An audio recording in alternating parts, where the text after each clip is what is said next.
নমস্কার বন্ধুরা, দীপাঞ্জন স্টাডি সেন্টারের পক্ষ থেকে তোমাদের সকলকে জানাই অসংখ্য স্বাগতম। তো তোমাদের জন্য একটি বড় আপডেট নিয়ে চলে এসেছি। তো তোমাদের বন দপ্তরের তরফ থেকে তোমাদের একটি বড় ভ্যাকেন্সিতে তোমাদের বড় পদে তোমাদের নিয়োগ করা হচ্ছে। তো তোমরা যারা সিম্পল মাধ্যমিক পাস করেছো, তোমরা 12 পাস করেছো, গ্র্যাজুয়েশন পাস করেছো, তো তোমরা প্রত্যেকেই এখানে অ্যাপ্লাই করতে পারবে। তো তোমাদের এখানে এজ লিমিট কত চেয়েছে, কোয়ালিফিকেশন কি আছে, তোমাদের সমস্ত ডিটেলস আমি ভিডিওর মাধ্যমে দেখাবো। তো তোমাদের আমি নোটিশটি দেখিয়ে দিই, তোমরা দেখে নাও। তোমাদের ফরেস্ট ডিপার্টমেন্টের তরফ থেকে তোমাদের নিয়োগটি করা হচ্ছে এবং এখানে তোমাদের 3টি পোস্ট রয়েছে এবং তোমরা গ্র্যাজুয়েশন পাস থাকলেও তোমরা এখানে অ্যাপ্লাই করতে পারবে, 12 পাসে অ্যাপ্লাই করতে পারবে এবং 10 পাসে অ্যাপ্লাই করতে পারবে। তোমাদের পোস্ট তোমাদের কোয়ালিফিকেশন অনুযায়ী ভাগ করা আছে। তো তোমরা এখানে দেখে নাও তোমাদের ডিটেলস এখানে কি চেয়েছে। তো তোমাদের ফরেস্ট ডিপার্টমেন্ট রিক্রুটমেন্ট 2025, তো তোমাদের 2025-এ তোমাদের ফরেস্ট ডিপার্টমেন্টের তরফ থেকে তোমাদের নিয়োগটি করানো হচ্ছে এবং তোমাদের অ্যাপ্লাই স্টার্ট কবে থেকে হয়েছে দেখে নাও। তো তোমাদের অ্যাপ্লাই স্টার্ট, তোমাদের অ্যাপ্লাইটি শুরু হয়েছে তোমাদের 14/7/2025, মানে তোমাদের দুদিন আগেই অ্যাপ্লাইটা শুরু হয়ে গেছে, জুলাইয়ের 14 তারিখ থেকে, এবং তোমাদের অ্যাপ্লাইটা চলবে আগস্টের 10 তারিখ পর্যন্ত। Last date apply 10/8/2025। তো তোমাদের 10 তারিখ পর্যন্ত তোমাদের চলবে অ্যাপ্লাইটি।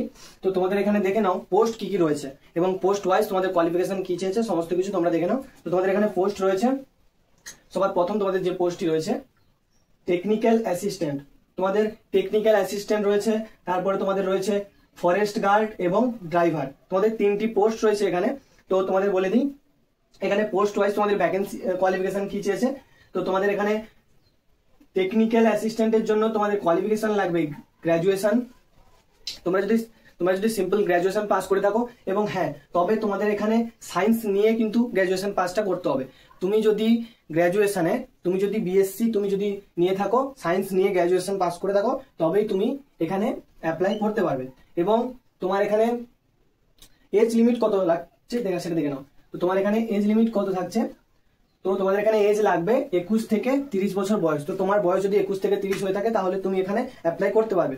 তো তুমি দেখে নাও তোমার এখানে ফরেস্ট গার্ড তোমার এখানে কি চেয়েছে, কোয়ালিফিকেশন তোমার 12 তোমাদের পাস হতে হবে, প্লাস তোমাদের সায়েন্স নিয়ে তোমাদের উচ্চ মাধ্যমিক পাস করতে হবে। মানে তুমি যদি উচ্চ মাধ্যমিকে সায়েন্স নিয়ে পাস করে থাকো তাহলে তুমি এখানে অ্যাপ্লাই করতে পারবে ফরেস্ট গার্ড পোস্টে। তো তোমাদের বলে দিই এখানে, তো তোমাদের ড্রাইভার পোস্টের জন্য তোমাদের কি লাগবে, তোমাদের ড্রাইভার পোস্টের জন্য সিম্পল তোমাদের 10th পাস লাগবে। তোমরা মাধ্যমিক পাস হয়ে থাকলে যে কোনো স্ট্রিম থেকে তোমরা এখানে অ্যাপ্লাই করতে পারবে। হ্যাঁ তবে এখানে তোমাদের অবশ্যই ড্রাইভিং লাইসেন্স তোমাদের লাগবে। তো ড্রাইভিং লাইসেন্সটা অবশ্যই তোমরা বার করে নেবে। তো এখন যেহেতু সময় তোমাদের আছে, 1 মাস হাতে সময় আছে, তো লাইসেন্সটা বার করতে তোমাদের বেশি সময়ও লাগবে না, তাই তোমরা আগে বার করে তোমরা অ্যাপ্লাইটি করতে পারবে। তো তোমাদের এখানে বলে দিই, তোমাদের এখানে ফরেস্ট গার্ডের জন্য এজ লিমিট লাগছে তোমাদের 18 থেকে 27 বছর বয়স, এবং তোমাদের ড্রাইভারের জন্য সেম 18 থেকে 27। তোমাদের ফরেস্ট গার্ড ড্রাইভারের জন্য সেম এজ লাগছে। তোমাদের এখানে এসসি এসটি ওবিসি এদের জন্য এখানে বয়সের রিল্যাক্সেশন রয়েছে। তো তোমাদের এখানে বলে দিই, তো তোমাদের এখানে স্যালারিটা বলে দিই, তোমাদের পোস্ট ওয়াইজ তোমাদের কিন্তু এখানে স্যালারি ভাগ করা আছে। তো তোমাদের এখানে স্যালারিটা দেখিয়ে দিই। তো তোমাদের এখানে স্যালারি থাকছে টেকনিক্যাল অ্যাসিস্ট্যান্টের জন্য 25,300 থেকে 80,500। তোমাদের এখানে স্টার্টিং তোমাদের বেসিক থাকতে 25,300, তোমরা এখানে ধরেই রাখো স্টার্টিং তোমরা 35,000 প্লাস এখানে স্যালারি পেয়ে যাবে।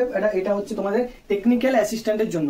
তো তোমাদের ফরেস্ট গার্ডের জন্য তোমাদের থাকছে 19,500 থেকে 62,000, এটা তোমাদের ফরেস্ট গার্ডের জন্য থাকছে, এবং ড্রাইভারের জন্য সেম থাকছে 19,500 থেকে 62,000।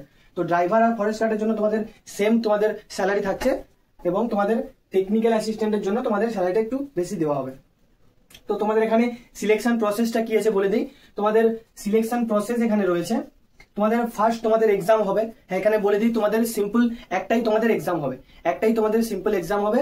সেই এক্সামের মাধ্যমে তোমাদের ফিজিক্যাল হবে, তারপর তোমাদের এখানে ডকুমেন্ট ভেরিফিকেশন পর জয়েনিং হয়ে যাবে। তো তোমাদের এখানে বলে দিই এখানে কম্পিটিশন মানে না কে বারবার বললেই চলে, খুব কম এখানে কম্পিটিশন, কারণ যেহেতু এটা খুব সিক্রেট একটা ভ্যাকেন্সি বা সিক্রেট একটা তোমাদের ভ্যাকেন্সিটা বেরোয়, মানে এই ভ্যাকেন্সি সম্বন্ধে কেউ জানতেও পারে না, তাই অ্যাপ্লাইও খুব কমই হয়। তাই এখানে অ্যাপ্লাই কম হলে অবশ্যই তো এখানে কম্পিটিশন কমই হবে, তাই না? তাই তোমাদের এখানে কম্পিটিশন লেভেলটাও খুব কম। তাই তোমাদের এখানে এক্সাম থাকছে সম্পূর্ণ একটাই এক্সাম তোমরা কোয়ালিফাই করতে পারলেই তোমরা এখানে চাকরিটা পেয়ে যাবে। তোমাদের ফিজিক্যাল তেমন কিছু থাকেই না, ফিজিক্যাল নর্মাল তোমরা ইজিলি পাস করতে পারবে। তো তোমাদের এক্সামের পরে ফিজিক্যাল, তারপর ডকুমেন্ট ভেরিফিকেশন, তারপরে তোমাদের মেডিকেল হবে, তারপর তোমাদের চাকরি। তো তোমাদের এখানে ফিজিক্যালটা কি আছে দেখে নাও। ফিজিক্যালে তোমাদের বেশি কিছু থাকছে না, তুমি যদি মেল হয়ে থাকো, তুমি যদি পুরুষ হয়ে থাকো, তোমার জন্য এখানে হাইট লাগবে, হাইট লাগছে তোমার জন্য 165 সেমি। এবং তুমি যদি ফিমেল হয়ে থাকো, তুমি যদি মহিলা হয়ে থাকো, তোমার জন্য হাইট লাগছে 150 সেমি। এবং তোমার এখানে চেস্ট কত লাগছে, মেলদের জন্য, পুরুষদের জন্য চেস্ট লাগছে তোমাদের নর্মাল থাকতে হবে 69 সেমি, এবং তোমাদের 5 সেমি ফুলিয়ে দেখাতে হবে, তোমাদের 74 সেমি তোমাদের ফুলিয়ে দেখাতে হবে 5 সেন্টিমিটার। তো এটা তো পুরুষদের জন্য হয়ে গেল। তো এবার ফিমেলদের জন্য কি বলেছে, মহিলাদের জন্য তো এখানে কোনো চেস্ট লাগে না।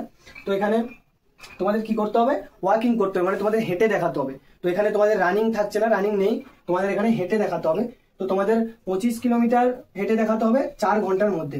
এটা পুরুষদের ক্ষেত্রে তোমাদের 25 কিলোমিটার হেঁটে দেখাতে হবে 4 ঘন্টার মধ্যে।